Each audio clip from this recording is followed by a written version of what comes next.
मेरे students, I hope आप सब लोग घर पे बैठ के अच्छे से पढ़ रहे होंगे और हम लोगों ने जो आपको पढ़ाया है उसको अच्छे से रिवाइज कर रहे होंगे।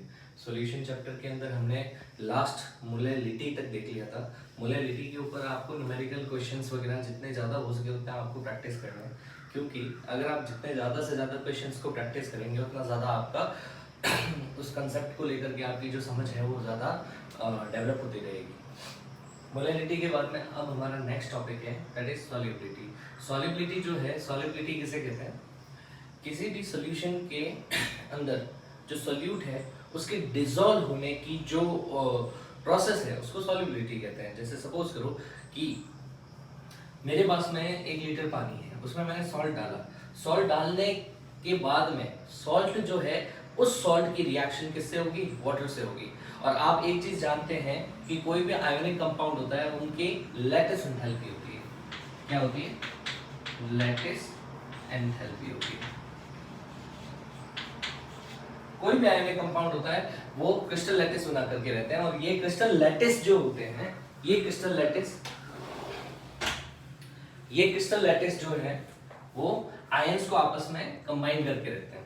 तो हर आयोनिक कंपाउंड के क्रिस्टल लैटिस को आपस में ज्वाइन करके रखने के लिए जो बॉन्ड्स बनते हैं उनको ब्रेक करने के लिए जो एनर्जी चाहिए उनको लैटिस एंथैल्पी कहते हैं।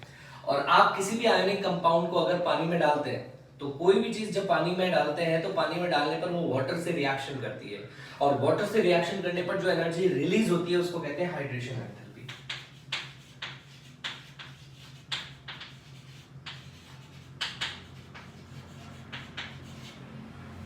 अब सॉल्युबिलिटी क्या चीज है? सॉल्युबिलिटी का मतलब है जब हाइड्रेशन एंथैल्पी की वैल्यू लैटिस एंथैल्पी से ज्यादा हो जाती है तो कोई भी कंपाउंड, आयोनिक कंपाउंड वाटर में डिसॉल्व हो जाता है, उसे उसकी सॉल्युबिलिटी कहते हैं। तो सॉल्युबिलिटी क्या है? किसी भी सॉल्यूट के सॉल्वेंट में डिसॉल्व होने की जो प्रोसेस है उसको सॉल्युबिलिटी कहते हैं। और ये कब होता है? जब हाइड्रेशन एंथैल्पी की वैल्यू लैटिस एंथैल्पी से ज्यादा होती है। अगर लैटिस एंथैल्पी की वैल्यू हाइड्रेशन एंथैल्पी से ज्यादा है तो सीधी सी बात है वो कंपाउंड डिसॉल्व नहीं होगा। अच्छा, सॉल्युबिलिटी में हमारे सिलेबस में 2 टाइप की सॉल्युबिलिटी है। सॉल्युबिलिटी सिलेबस में 2 टाइप के कंपाउंड्स की हैं। First, solid in liquid, and second one is gas in liquid. यानी हम इस चैप्टर में सॉलिड की लिक्विड में सॉल्युबिलिटी को स्टडी करेंगे और गैस की लिक्विड में सॉल्युबिलिटी को स्टडी करेंगे। सबसे पहले आता है सॉलिड इन लिक्विड। नाम से पता चल गया होगा कौन सॉल्यूट है कौन सॉल्वेंट है। इसके अंदर सॉल्यूट रहेगा वो सॉलिड रहेगा, एंड सॉल्वेंट रहेगा वो लिक्विड रहेगा। कोई भी एग्जांपल आप देख सकते हो, सॉल्ट इन वाटर, यानी इसका एग्जांपल है पानी में नमक बोल दिया। अब इसकी जो सॉल्युबिलिटी है उसको कौन कौन से फैक्टर अफेक्ट करते हैं इसके बारे में बात करते हैं। Factor affecting.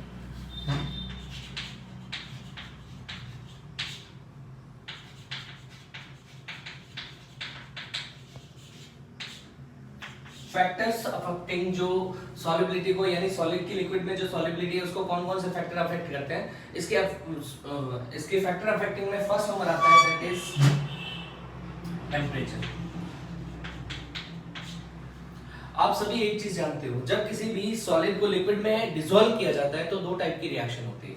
या तो रिएक्शन होगी एक्सोथर्मिक या रिएक्शन होगी एंडोथर्मिक। अगर रिएक्शन एक्सोथर्मिक है, एक्सोथर्मिक का मतलब होता है हीट इवॉल्व होती है, तो ऐसी कंडीशन में अगर आप टेम्परेचर बढ़ाओगे तो सॉल्युबिलिटी डाउन होगी। यानी अगर रिएक्शन एक्सोथर्मिक है तो टेम्परेचर बढ़ाने पर सॉल्युबिलिटी क्या होगी? कम होगी। इसका रीजन क्या है? इसका रीजन ये है कि पहले से टेम्परेचर बढ़ा हुआ है। अब और टेम्परेचर बढ़ाओगे तो ऐसी कंडीशन में जो आयंस है, जो पार्टिकल्स है सॉल्ट के, वो दूर दूर जाने लगेंगे, और जब वो दूर दूर जाने लगेंगे तो ऐसी कंडीशन में हाइड्रेशन एंथैल्पी की वैल्यू डाउन हो जाएगी, और जब हाइड्रेशन एंथैल्पी की वैल्यू डाउन हो जाएगी तो सॉल्युबिलिटी भी कम हो जाएगी। सेकंड नंबर है अगर रिएक्शन एंडोथर्मिक है। एंडोथर्मिक रिएक्शन का मतलब होता है जब किसी भी सॉल्यूट को या जब किसी भी सॉलिड को लिक्विड में डिसॉल्व किया जाता है और उस टाइम हीट एब्जॉर्ब होती है, तो ऐसी रिएक्शन को एंडोथर्मिक रिएक्शन कहते हैं। एंडोथर्मिक रिएक्शन का अगर आप टेम्परेचर बढ़ाओगे तो जो आपकी सॉल्युबिलिटी है वो भी बढ़ेगी। यानी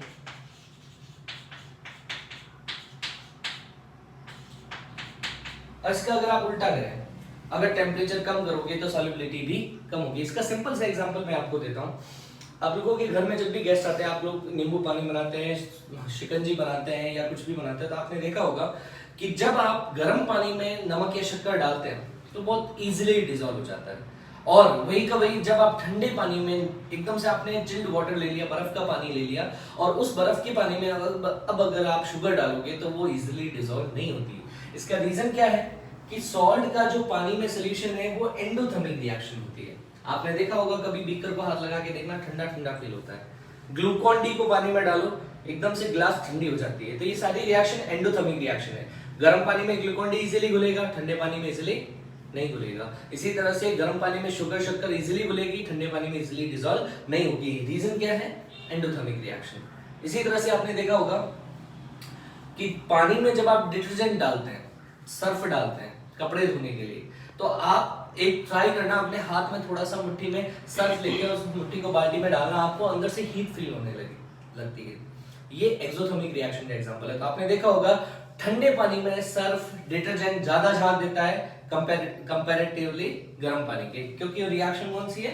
एक्सोथर्मिक। तो ठंडे पानी का टेम्परेचर कम होगा, सॉल्युबिलिटी ज्यादा होगी, टेम्परेचर ज्यादा होगा, सॉल्युबिलिटी कम होगी। यानी ठंडे पानी में सर्फ जो होता है वो ज्यादा झाग देता है, ज्यादा फोम देता है गर्म पानी के कंपेयर में। तो ये इन दोनों के एग्जांपल हैं। फैक्टर अफेक्टिंग में फर्स्ट नंबर आता है टेम्परेचर, सेकंड नंबर आता है प्रेशर।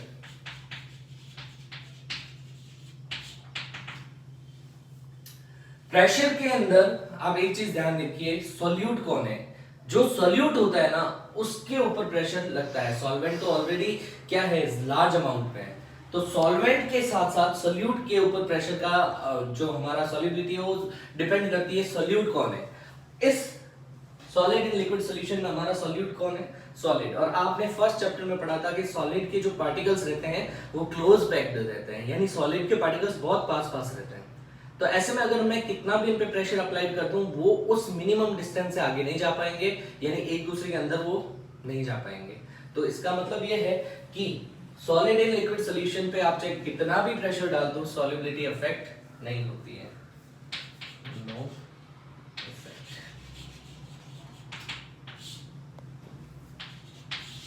थर्ड नंबर आता है नेचर ऑफ सॉल्वेंट।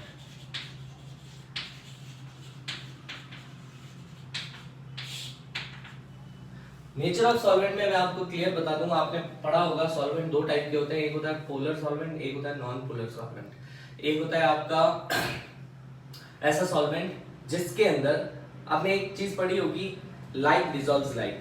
जो जैसे नेचर का होता है वो वैसे ही सॉल्वेंट में डिसॉल्व रहेगा। जैसे for example water is a polar solvent. तो वाटर के अंदर दो टाइप के पोल मिलते हैं, H+ OH-, है ना।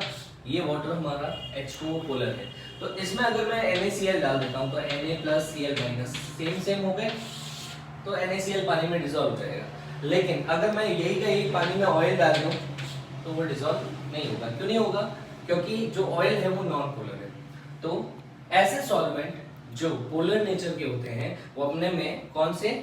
पोलर सॉल्यूट्स को डिसॉल्व करते हैं। और ऐसे सॉल्वेंट जो नॉन पोलर नेचर के होते हैं वो अपने में नॉन पोलर सॉल्यूट्स को डिसॉल्व करते हैं। आपने देखा होगा अगर बारिश में आपके कपड़ों पे या व्हाइट शर्ट पे कहीं कोई ग्रीस का दाग लग गया, आप चाहे कितना भी उसको रिन सर्फ से या कितना भी आप कोशिश कर लो, उसको साबुन लगा लो, रगड़ लो, वो नहीं साफ होता है। फिर आप ड्राई क्लीन करवाने के लिए देते हो, वो उसको ड्राई क्लीन वाले नॉन पोलर सॉल्वेंट से उसको डिसॉल्व करते हैं। ग्रीस खुद नॉन पोलर है, तो पानी से आप चाहे कितना भी धो लोगे उसको वो साफ नहीं होगा। लेकिन वही का वही ग्रीस आपने नॉन पोलर जैसे पेट्रोल, केरोसिन, ईथर या कुछ ऐसे सॉल्वेंट से डिसॉल्व कर लिया, ऐसे सॉल्वेंट से उसको वॉश कर लिया तो वो दाग निकल जाता है कपड़ों से।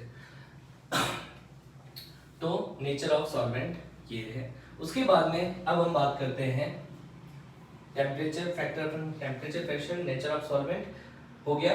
तो ये हमारा टॉपिक कंप्लीट होता है सॉलिड इन लिक्विड सॉल्यूशन। तो इसकी सॉल्युबिलिटी किसे कहते हैं? सॉल्युबिलिटी का मतलब होता है सोल्यूट का सॉल्वेंट में जो डिसॉल्व करते हैं, तो हाइड्रेशन एंथैल्पी की वैल्यू अगर लैटिस एंथैल्पी से ज्यादा होती है तो कोई भी सॉल्यूट सॉल्वेंट में डिसॉल्व हो जाता है, और डिसोलेशन की प्रोसेस को सॉल्युबिलिटी कहते हैं। सॉल्युबिलिटी हमारे सिलेबस में दो हैं, solid in liquid, second number gas in liquid. Solid in liquid में सोल्यूट सॉलिड होता है, सॉल्वेंट लिक्विड होता है, और इसकी सॉल्युबिलिटी को फैक्टर कौन से अफेक्ट करते हैं? Temperature, pressure, nature of solvent. उसके बाद में हम बात करते हैं gas in liquid.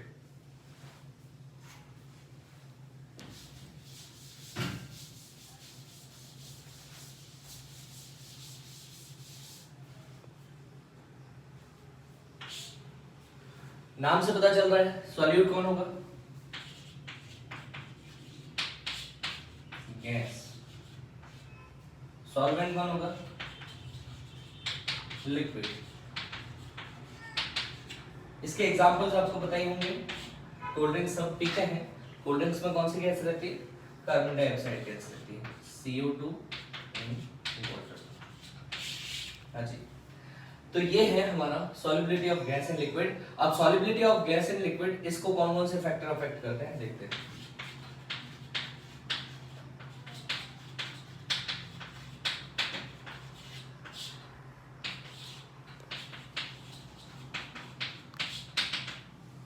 First number आता है टेम्परेचर। एक चीज ध्यान रखना, चाहे कोई भी गैस हो, कोई भी गैस हो, हाइड्रोजन और हीलियम को छोड़ दो आप, H2 एंड हीलियम, इनके अलावा जितनी भी गैसेस होती है, उन सारे के सारे गैसेस को अगर आप पानी में डिसॉल्व करते हैं, लिक्विड में डिसॉल्व करते हैं, तो ऑलवेज कौन सी रिएक्शन होगी? एक्सोथर्मिक। और ये दोनों तो वैसे इजीली डिसॉल्व होते नहीं है। हीलियम नॉन पोलर, हीलियम जो है नोबल गैस है, और हाइड्रोजन जो है वो आपकी हाईली इनफ्लेमेबल है। टेम्परेचर की बात करते हैं एक्सोथर्मिक रिएक्शन की। तो जितने भी गैसेस को वाटर में डिसॉल्व करता है, सारी की सारी गैसेस कैसे होती है? एक्सोथर्मिक। और अभी मैंने आपको थोड़ी देर पहले बताया था, एक्सोथर्मिक रिएक्शन का टेम्परेचर बढ़ाओगे तो सॉल्युबिलिटी डाउन होगी। यानी अगर आप टेम्परेचर बढ़ाओगे तो सॉल्युबिलिटी क्या होगी? कम। और इसका उल्टा कर दो, अगर टेम्परेचर कम करोगे तो सॉल्युबिलिटी क्या हो जाएगी? ज्यादा हो जाएगी। इसका मतलब क्या है? टेम्परेचर और सॉल्युबिलिटी एक दूसरे के इनवर्सली प्रोपोर्शनल है। इसका सिंपल सा एग्जांपल आप सभी जानते हो। हम और आप सब लोग जब कोल्ड ड्रिंक खरीदते हैं या उसको पीते हैं तो एकदम चिल्ड पीते हैं, एकदम ठंडा करके पीते हैं। कभी हमने शॉपकीपर को ये नहीं बोला कि भैया आपके शॉप के बाहर जो कोल्ड ड्रिंक लटक रही है वो खोल करके दे दो, हमको वो पीनी है। ऐसा क्यों होता है?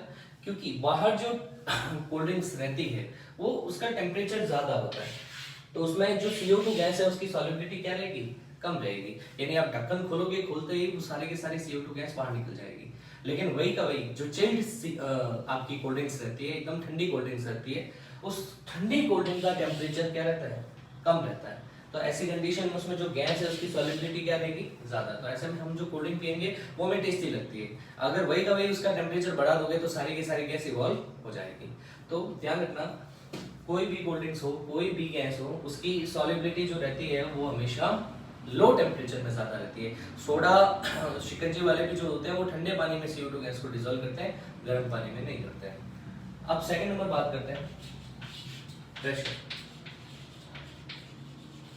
Very very very very important, very important topic pressure. किसी भी गैस की सॉल्युबिलिटी पर प्रेशर का क्या इफेक्ट पड़ता है, इसको समझाने के लिए एक साइंटिस्ट थे जिनका नाम था हेनरी।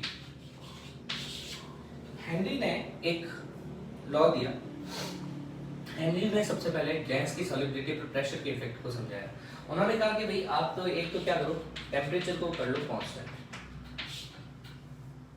फिर उन्होंने बोला कि किसी भी कांस्टेंट टेम्परेचर पर गैस की जो लिक्विड में सॉल्युबिलिटी होती है वो प्रेशर के डायरेक्टली प्रोपोर्शनल होती है। यानी eight constant temperature the solubility of a gas in liquid is directly proportional to the pressure applied of gas, और इसको आप ऐसे भी कह सकते हो, constant temperature the solubility of gas in liquid is directly proportional to the slight pressure of gas। यानी किसी भी गैस की जो solubility होती है किसके अंदर? लिक्विड में। कांस्टेंट टेम्परेचर, टेम्परेचर को कांस्टेंट क्यों लिया? क्योंकि टेम्परेचर से सॉल्युबिलिटी अफेक्ट होती है। तो at constant temperature the solubility of gas in liquid is directly proportional to the pressure applied by gas on the surface of liquid, यानी कि P directly proportional to X। P क्या है? Gas का pressure. X क्या है? Gas की solubility. तो इसको मैं ऐसे लिख सकता हूं, P is equal to KHX। यहां पे KH is a Henry constant, Henry constant. KH क्या है? Henry constant. और इसकी वैल्यू जो रहती है अलग अलग गैसेस के लिए इसकी वैल्यू अलग अलग रहती है। जिस गैस के लिए KH की वैल्यू जितनी कम होगी उसकी सॉल्युबिलिटी उतनी ही ज्यादा होगी।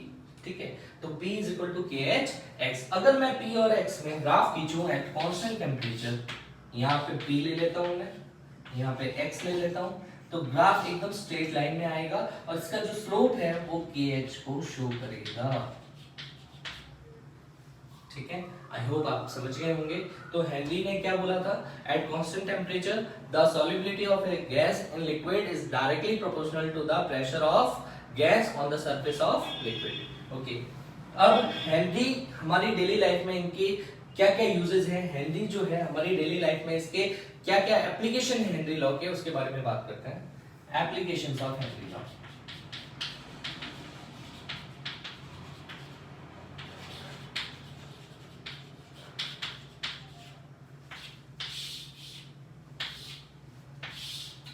हेनरी के लॉ के एप्लीकेशंस में बात करते हैं। First number, cold drinks. आप सभी जानते हो कोल्ड ड्रिंक जो होती है हम चिल्ड पीते हैं, टेम्परेचर कम रखते हैं, कांस्टेंट रखते हैं। लेकिन कोल्ड ड्रिंक्स जब बनती है फैक्ट्रीज में तो उनमें कार्बन डाइऑक्साइड गैस को बहुत हाई प्रेशर के साथ में ठंडे पानी में भेजा जाता है। क्यों?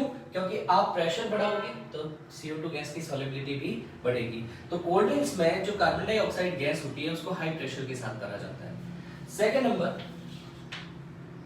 सेकेंड नंबर जो रहता है, आपने देखा होगा कि हम लोग जब कभी हिल स्टेशन जाते हैं या कोई भी अगर हिल क्लाइंबर हिल स्टेशन पे जाएगा, जैसे जैसे हम ऊंचाई की ओर जाते हैं, माउंट आबू चले जाओ, आप ब्रह्मगिरी पर्वत चले जाओ या माउंट एवरेस्ट कहीं भी चले जाओ, तो जैसे जैसे हम हाइट की ओर जाते हैं तो वहां पे हवा का एयर का प्रेशर कम होता है।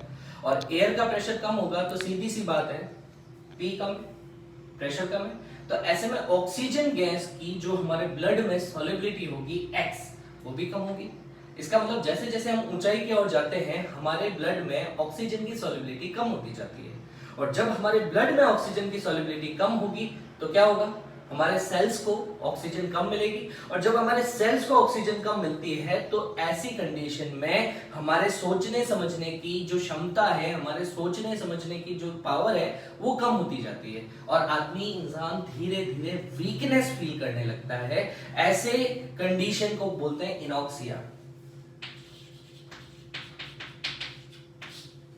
ऐसी कंडीशन को इनॉक्सिया बोलते हैं। इस इनॉक्सिया में हमारी बॉडी के अंदर ऑक्सीजन की सप्लाई कॉन्स्टेंटली कम होती रहती है। ऐसी कंडीशन में हम क्या करते हैं? हाई प्रेशर से या तो ऑक्सीजन आप उसको इनहेल करो या फिर नीचे की साइड में आप जाओगे।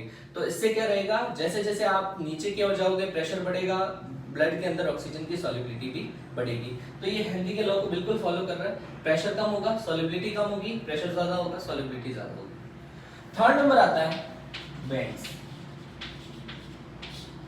ये क्या चीज है? आपने देखा होगा डिस्कवरी में या आपने अपनी डेली लाइफ में भी अगर कहीं किसी को स्कूबा डाइवर्स देखे होंगे जो समुद्र के अंदर गोताखोर होते हैं, जो स्कूबा डाइविंग करते हैं। तो स्कूबा डाइवर्स जो होते हैं ना अपने साथ में एक सिलेंडर लेके जाते हैं और वो समुद्र के अंदर जाकर के वो मछलियों का फोटोशूट वगैरह करते हैं। अच्छा, जो मरीन लाइफ है उसको देखने के लिए, उनके बारे में रिसर्च करने के लिए जाते हैं। तो होता क्या है?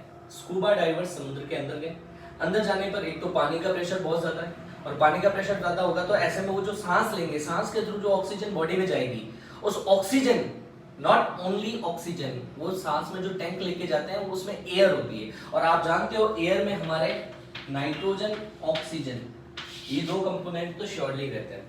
तो इसका मतलब ये हुआ कि जब स्कूबा डाइवर जब नीचे जाएंगे तो वो जो एयर सांस लेंगे उस सांस में जो ऑक्सीजन और नाइट्रोजन है वो ब्लड में बहुत ज्यादा डिसॉल्व हो जाएगी, क्यों? प्रेशर ज्यादा है।